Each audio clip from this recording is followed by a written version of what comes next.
আসসালামু আলাইকুম, কেমন আছেন সবাই? আলহামদুলিল্লাহ আমি ভালো আছি। চলে আসলাম আপনাদের মাঝে আর কিছু কথা।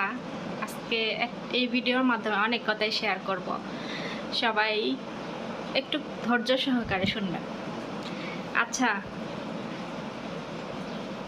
এই যে কোরবানির যে নিয়ম, যে কোরবানি দিয়ে গরিব মানুষদেরকে মাংস বিতরণ করতে হয়, এটা হচ্ছে কোরবানির নিয়ম। 3 ভাগ হয়, এক ভাগ আত্মীয় স্বজন, এক ভাগ নিজেদের, আর এক ভাগ হচ্ছে গরিব মানুষদের, তাই না? তো এটা কিন্তু আমাদের বাংলাদেশে করে, যে কোরবানি দিলে গরিব মানুষদেরকে মাংস বিতরণ করে। হয়তো অনেকেই করে না, অনেকেই করে। অনেকে আছে যে কোরবানি দিয়ে নিজের ফ্রিজ ভরে মাংস, ঠিক আছে? তো আমি তো এই আরব দেশে আজকে 10 বছর ধরে থাকি। তো এই 10 বছরে আমি কয়টা 10 বছরে বছরে যদি একটা করে কোরবানি ঈদ হয়, তাহলে 10 বছরে আমি 10টা ঈদ দেখছি। তার মধ্যে 10টা ঈদ দেখছি, তাই না? 10টা ঈদের মধ্যে মনে হয় আমি 2 ঈদ বাংলাদেশে করছি, কোরবানির ঈদ, আর বাকি ঈদ এখানেই করছি। তো আমি এই যে আমার বাসায় যে কোরবানি দেয়, খাসি আনে, এবার তো 3টা দিছে, আর এর আগের বার 1টা 2টা এরকম করে দিছে। অনেক আগে সেটা, তখন তো আমি ব্লগিং করতাম না। তো আমি যা দেখি কোরবানিতে, এরা মাংস মানে খাসি কোরবানি দিয়ে ওই মাংস নিজেরাই রান্না করে খায়। যেমন ধরেন, যেদিন কোরবানি দিব মাংস বানাইবো, খালি মাংসগুলা ওই ঈদের দিন রান্না করি। আর বড় বড় যে পিসগুলা, এগুলা ওই যে বললাম না, দেখাইলাম কলা পাতা দিয়ে পেঁচায় মাটির নিচে পুড়ে, ওইগুলা কইরা ঈদের পরের দিন ওইটা খায়। একটা খাসি তারা নিজেরাই খায়, অথচ তারা কিন্তু কোরবানি দেওয়ার জন্য খাসি নিয়ে আসছে। এরা কিন্তু কাউরে মাংস দেয় না। এখন হয়তো বলতে পারেন ওই দেশে হয়তো গরিব মানুষ নাই, এর জন্য দেয় না। এই দেশেও গরিব মানুষ আছে, গরিব মানুষ নাই যে নাই এমন কোনো কথা না। কিন্তু এই দেশের সরকারের নিয়ম যে রাস্তায় দাঁড়ায়া কেউ হাত পেতে ভিক্ষা করতে পারবে না, ঠিক আছে? আমাদের দেশের মতো যেখানে সেখানে যে বসে ভিক্ষা করে, এটা অ্যালাউ না এই দেশে। এই জন্য এই দেশের গরিব মানুষ ধরা পড়ে না। আর এই দেশের সরকার এই আইনটা করছে কেন? কারণ এইসব দেশে বিভিন্ন দেশ থেকে মানুষ আসে ভ্রমণ করার জন্য। ভ্রমণ করতে গিয়ে যদি দেখে রাস্তায় এরকম গরিব মানুষ হাত পেতে বসে আছে, এতে করে একটা দেশে ভাবমূর্তি নষ্ট হয়ে যায়। ওই বিদেশিরা মনে করে এটা গরিব দেশ। তো সেই ক্ষেত্রে এই দেশে ওই হাত পেতে ভিক্ষা করা নিষেধ। এদেরকে সরকারের থেকে অনুদান দেয়, এভাবে এরা চলে, ঠিক আছে? তো একটা খাসি এরা কোরবানি দিয়ে নিজেরাই খায়, কোনো মাংস কাউকে দেয় না। তাহলে কি এটা কি কোরবানি হয়? এখন আমি যতদিন ধরে ফ্যামিলিতে আছি, 10 বছর ধরে, আমি এই ফ্যামিলিতে এরকমই দেখতেছি। যেমন আগে তো আমরা ঈদের দিন আমার কফিলে হচ্ছে চলে যেত তার ভাইয়ের মার বাড়িতে। তার মা যখন বেঁচে ছিল, ওই বাড়িতে, তার মায়ের বাড়িতে তার সব ভাই বোনেরা ঈদের দিন ওইখানে একসাথে হইতো। ওইখানে খাসি কোরবানি দিয়া ওইখানে রান্না বান্না করে দুপুরে সবাই একসাথে বসে খাইতো, মজলিসে একসাথে বসে বসে খাইতো। তো ওইখানেও আমি দেখতাম যে 2-3টা করে খাসি কোরবানি দিয়ে হেরাই রান্না করে খাইতেছে, কাউরে দেয় না মাংস, বুঝছেন? তো এখন তো মা, হ্যাঁ, আমার কফিলের মা মারা গেছে, এখন তো আর ওখানে যাওয়া হয় না। এখন যার যার বাসায় সে সেই করে।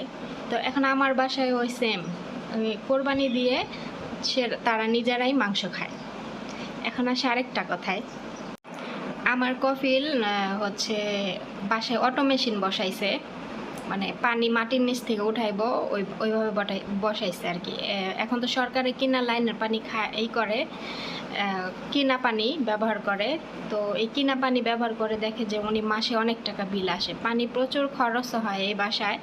যেমন ফয়সালে ওয়াশরুমে গেলে ফয়সাল আধা ঘন্টা করে খালি পানিই ফেলায়। তারপরে আবার আমার ম্যাডাম অটো মেশিন কিনছে, তো অটো মেশিনে পানি হয়তো বেশি লাগে। তো এই জন্য সব কিছু বিবেচনা করে আমার কপিলা ভাবছে যে একবারে বেশি টাকা খরচ করে অটো মেশিন বসাই, আর পানি চিন্তা করতে হবে না, মাসে মাসে এত টাকা বিলও দিতে হবে না, একবারে টাকা খরচ। তো সেটা বিবেচনা করে মোটর বসাইছিল, কিন্তু মোটর মনে করেন 15-20 দিন পানি উঠছে, এখন আর পানি উঠে না। তো ঈদের পরে এই যে গত 2 দিন আগে 2 দিন পাকিস্তানি লোক যারা আগে কাজ করছে তারাই কাজ করতেছে, 2 দিন কাজ করলো। তো এই পাকিস্তানি লোক প্রথম দিন কাজ করতে আসছে, তো আমার কফিলের কাছে মাংস চাইছে, ঠিক আছে, যে কোরবানির মাংস। পাকিস্তানেও কিন্তু কোরবানি দিলে মাংস বাসায় বাসায় দেয়। তো সেটা বিবেচনা করে মনে করছে যে এরা তো যেহেতু আরবি, এরা খাসি কোরবানি দিচ্ছে, তাহলে এগোর কাছে মাংস চাইলে হয়তো পাওয়া যাবে। তো ফ্রিজে মাংস আছে ঠিকই, কিন্তু আমার কফিলে চাইছে এর কাছে মাংস। হ্যাঁ ম্যাডামের কাছে গিয়ে আবার হ্যাঁ কইছে যে পাকিস্তানি ওরা মাংস চাইতেছে। পরে আমার ম্যাডাম বলছে যে ফ্রিজে তো মাংস আছেই, তো ওখান থেকে 1 পোটলা দেওয়ার জন্য, ঠিক আছে। তো আমার কফিলে কী করছে জানেন, ভালো যে মাংসগুলা সেগুলা দেয় নাই, দিছে কি ওই মাংসের থেকে, হাড্ডির থেকে মাংস ছুটায় ছুটায়, যে ঈদের দিন আমার এই যে রান্না করতে দিয়েছিল খালি মাংস, তো ওই মাংসের থেকে হাড্ডিগুলা যেগুলো আছে এগুলো আবার এই করে রাইখা দিছিল 1 পলিথিনে। তো সেই হাড্ডিগুলা, শুধু হাড্ডিগুলা এই পাকিস্তানি লোকগুলারই দিছে, ঠিক আছে। তো আমি গতকালকে মনে করছি যে আমি যেহেতু বাংলাদেশে চলে যাব, তাইলে এই হাড্ডিগুলা দিয়ে আজকে আমি তরকারি রান্না করে দেই ওদের, সালো না, ভাত দিয়ে খাইলে শেষ হয়ে যাব না, এগুলো ফ্রিজে রেখে কোনো লাভ নেই। তখন আমি ফ্রিজ খুলে মাংস খুঁজি পাই না। পরে জিজ্ঞাসা করলাম, বলে যে ওদেরকে দিয়ে দিছে, ম্যাডামের মেয়ে বললো যে ওরা মাংস চাইছে, ওদেরকে দিয়ে দিছে। পরে আমি ওরা বলতেছি যে এই হাড্ডির সাথে মনে করেন মাংস নাই, মাংস তো ছুটায় ছুটায় কাইটা কাইটা রান্না করছে ঈদের দিন, তাহলে এই হাড্ডিগুলো একজন মানুষের কেমনে দিল বুঝেন। ফ্রিজে কিন্তু তিন পোটলা মাংস আছে, খালি মাংস, তাহলে ওখান থেকে 1 পোটলা দিয়ে দিত, যেহেতু ওনারা চাইছে, দেয় নাই। আমার ম্যাডামে দিতে বলছে, হ্যাঁ দেয় নাই। কত কিপটা বুঝেন। মানুষ বলে না যে নিয়ত গুণে বরকত, তো ওনার নিয়ত হয়তো ভালো না, নিয়ত ভালো না দেখে এত টাকা দিয়ে মেশিন বসাইছে, এখন মেশিনে পানি উঠে না। 2 দিন ধরে কাজ করলো, আরও খুঁজছে, তারপরও পানির কোনোই পায় না, অস্তিত্ব পায় না। তাহলে আমার সব টাকা জলে গেছে এখন। কারণ এই দেশে মানে খরা, যে পরিমাণে রোদ, এত গভীরভাবে পানি খুঁজছে, পাইপ বসাইছে, তারপরও পানির কোনো অস্তিত্ব পায় না। আর কত নিচে যাব।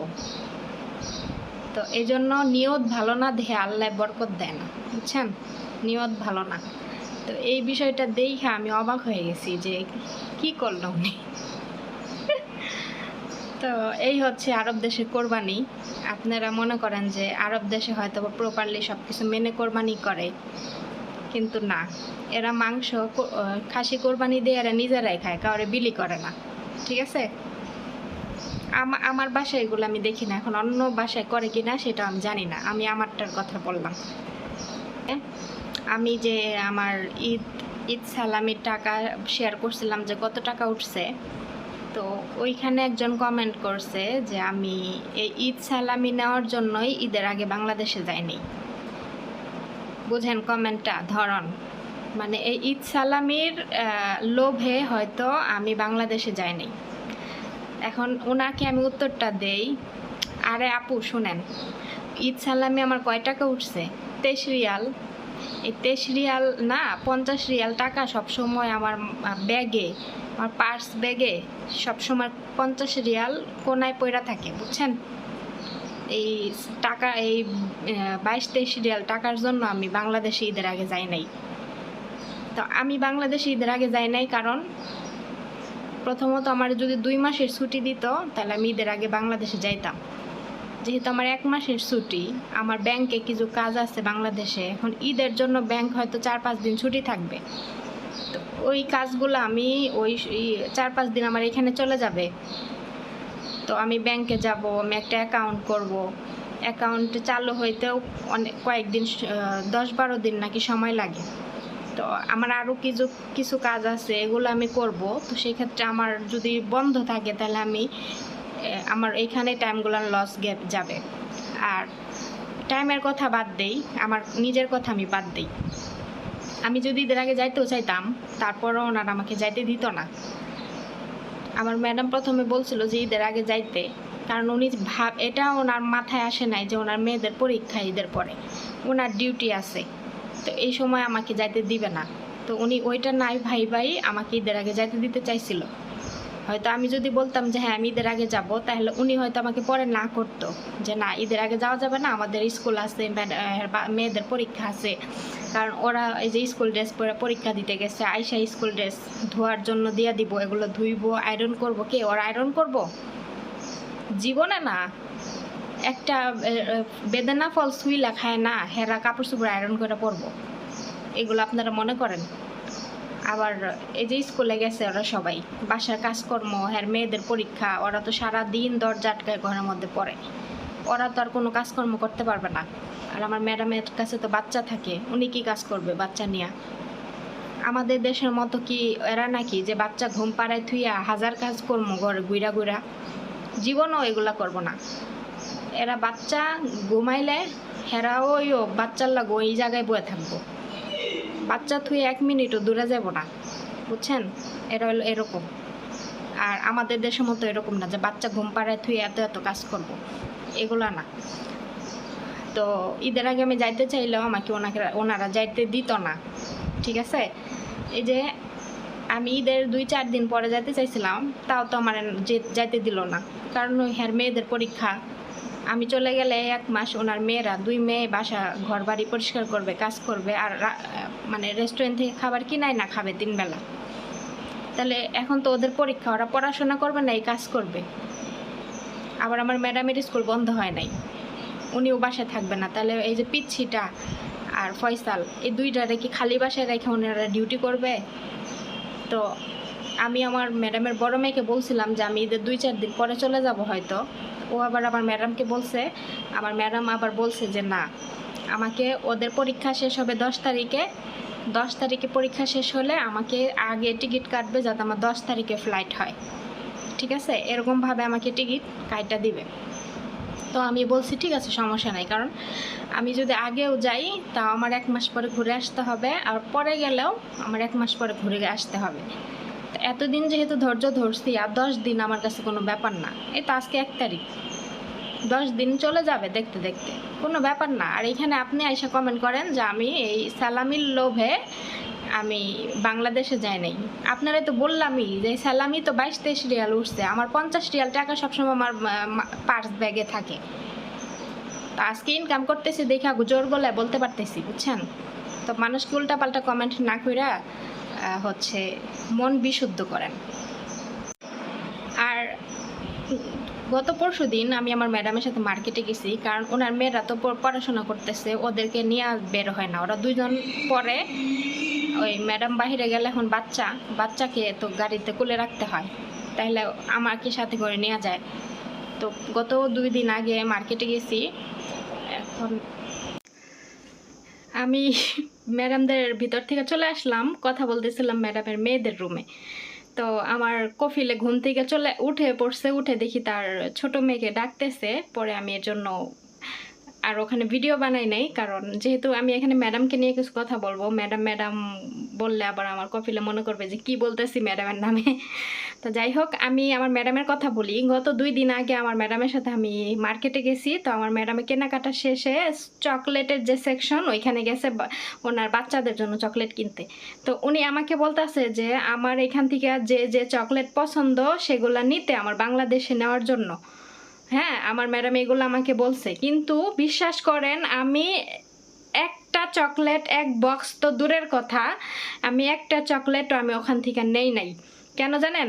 কারণ ওখানে তো বক্স হচ্ছে ধরা হচ্ছে চকলেট। তো আমার ম্যাডামে বইলা তার মতো সে কেনাকাটা করতেছে যে আমাকে এখান থেকে যা যা পছন্দ চকলেট আমার নেওয়ার জন্য, কিন্তু আমি নেই না। আমার লজ্জা করতেছিল যে আমার ম্যাডাম বললেই কি আমার নিতে হবে। এই জিনিসটা আমার ভেতরে আসছে তখন, যে সে আমাকে বলছে দেখে কি আমি মনে হয় যে না পাইছি, আমি আমার মতো করে আমি খালি নিব। আমি 1 বক্স চকলেট আমি নেই, ঠিক আছে? তো এইখানেই বুঝেন যে আমার মন মানসিকতা কেমন। আমি পরের টাকায় চলতে পছন্দ করি না, আমি আমার নিজের টাকায় চলতে পছন্দ করি, নিজে পরিশ্রম করে ইনকাম করে সেই টাকা দিয়ে চলতে পছন্দ করি, বুঝছেন? আর এই ধরনের কমেন্ট আসলে আমার সাথে যায় না, এই ধরনের কমেন্ট আমার সাথে যায় না, আমাকে এই ধরনের কমেন্ট করেন না, বুঝছেন? তো মানুষের হচ্ছে কি কি বলে, ভালো মন্দ প্রকাশ পায় কি টাকা পয়সায় নাকি বাসস্থানে? মানুষের মন আগে পরিষ্কার থাকা উচিত, ঠিক আছে? আমার বাসস্থান যেমনই হোক না কেন, আমার টাকা পয়সা থাকুক বা না থাকুক, আমার মন ভালো হওয়া উচিত। আমার ম্যাডাম এরকম মার্কেটে গেলে অনেক সময় আমাকে অনেক বলে যে আমার যেটা যেটা পছন্দ হইতে হয় এটা এটা নিতে, আমি নেই না, কারণ উনি আমাকে বললে আমার নিতে হবে কি নাকি, আমি নেই না, বুঝছেন? তো আমি বাংলাদেশের জন্য চকলেট নিব, তার জন্য আমি টাকা আলাদাই রেখে দিছি যে ওই টাকার খালি আমি সব চকলেটই কিনবো। তো আমি ম্যাডামের যে দিবে ওই ভরসায় আমি বসে রই নাই। তো মানুষকে কমেন্ট করার আগে একটু ভেবেচিন্তে কমেন্ট করবেন, এই ধরনের কমেন্ট আমার না আসলে পছন্দ না, ঠিক আছে আপু?